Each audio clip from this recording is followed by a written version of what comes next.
Hello दोस्तों, आज फिर से मैं आपके लिए एक ऐसा यूज़फुल वीडियो लेके आई हूँ जिसमें कुछ ऐसे टिप्स एंड ट्रिक्स रहेंगे जिसे 99% लोग नहीं जानते हैं। और इन सारे टिप्स को अगर आपने फॉलो कर लिया ना तो आपका टाइम और पैसा दोनों बचेगा, साथ ही साथ आप अपने लिए टाइम भी निकाल पाएंगी। बहुत ही कमाल के यूज़फुल आइडिया है, तो बिल्कुल भी थोड़ा भी स्किप मत करिए, वीडियो को एंड तक देखिए और जो लास्ट वाला वीडियो है उसे तो बिल्कुल मत छोड़ना। तो चलिए शुरू करते हैं। तो यहाँ पर मैं पहला टिप शुरू करती हूँ इस मसालेदानी से लेकर। देखिए, जब मसाले ख़त्म हो जाते हैं तो हम इसे खाली करके क्लीन करने के लिए, धोने के लिए लेते हैं। मगर हर बार अगर आपके पास टाइम नहीं है धोने को तो क्या करें? तो उसके लिए आपने इस तरीके से इसके बेस में आप इस तरीके से टिश्यू पेपर ज़रूर बिछाएं। इससे फ़ायदा क्या होता है, इसे इस तरीके से आप पोंछ कर क्लीन कर सकती हैं। और जो मसालों का दाग है जैसे कि लाल मिर्च पाउडर, हल्दी पाउडर, तो इसका दाग भी इस बॉक्स के अंदर नहीं लगता है। और ऊपर से तो हम क्लीन करते रहते हैं बॉक्स को, तो बिल्कुल भी ये मसालेदानी गंदा नहीं होता है। यानी अब आपको इसे धोने की ज़रूरत नहीं है, एकदम अच्छे से क्लीन हो गया है। बस इतना ही करना है, इससे आपका टाइम भी बचेगा और आपको इसे बार बार धोना भी नहीं पड़ेगा।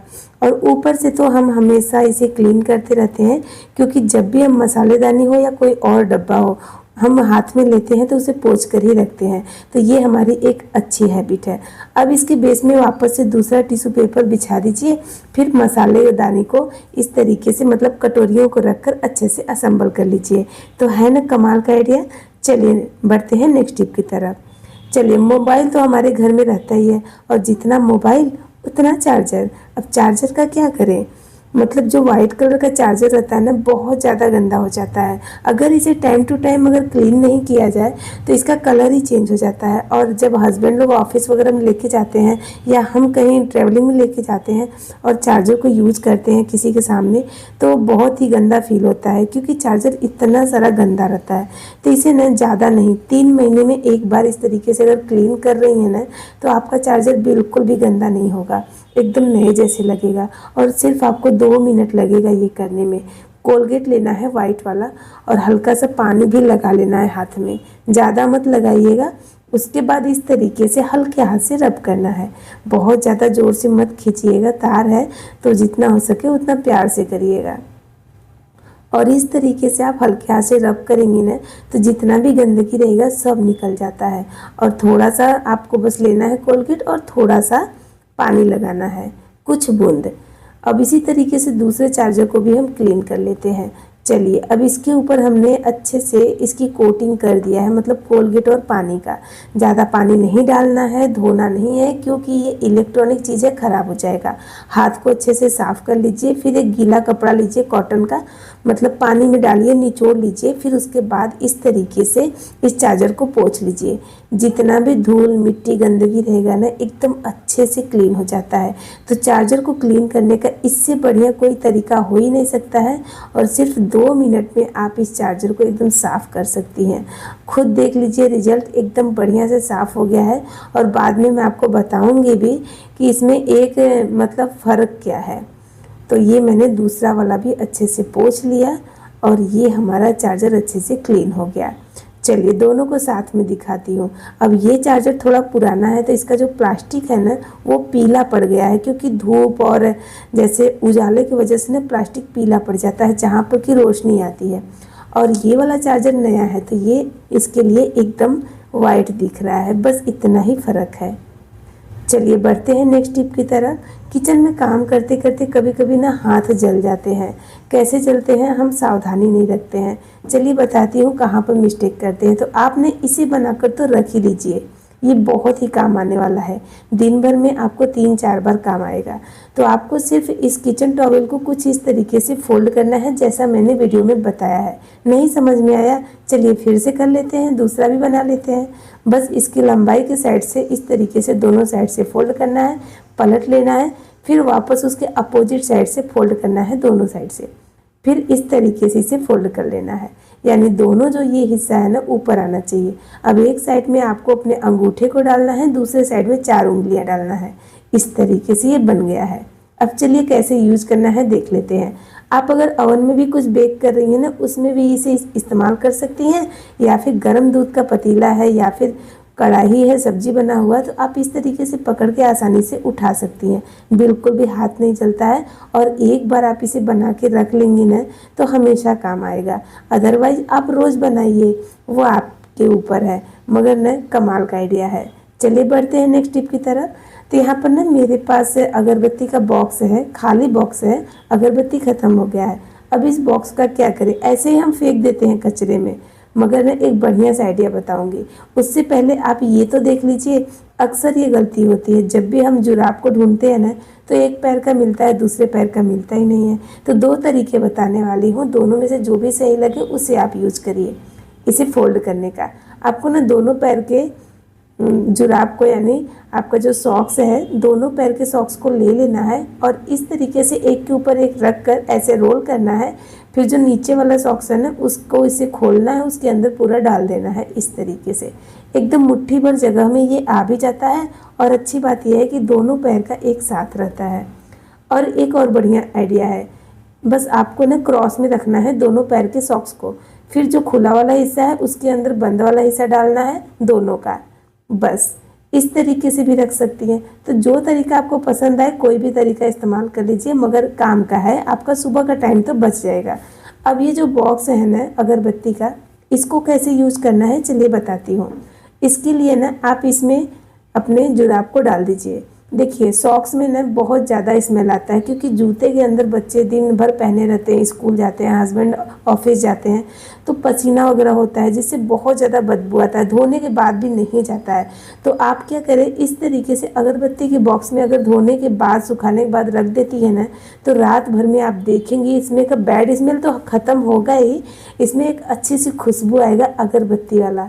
तो बहुत ही बढ़िया है, ट्राई करके ज़रूर देखिएगा।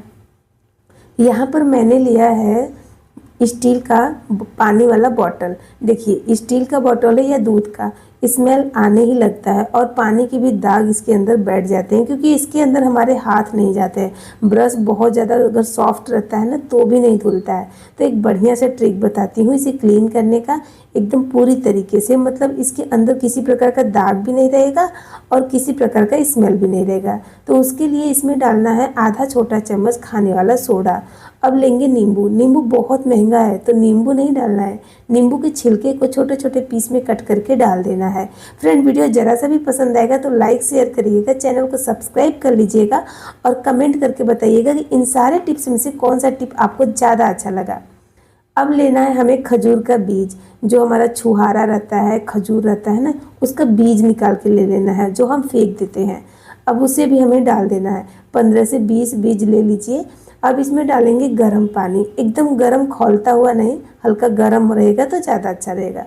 अब हम क्या करेंगे, बस डब्बे को बंद करेंगे, मतलब बॉटल के ढक्कन को बंद करना है और अच्छे से सेक करना है, जैसे बच्चे खेलते हैं ना वैसे।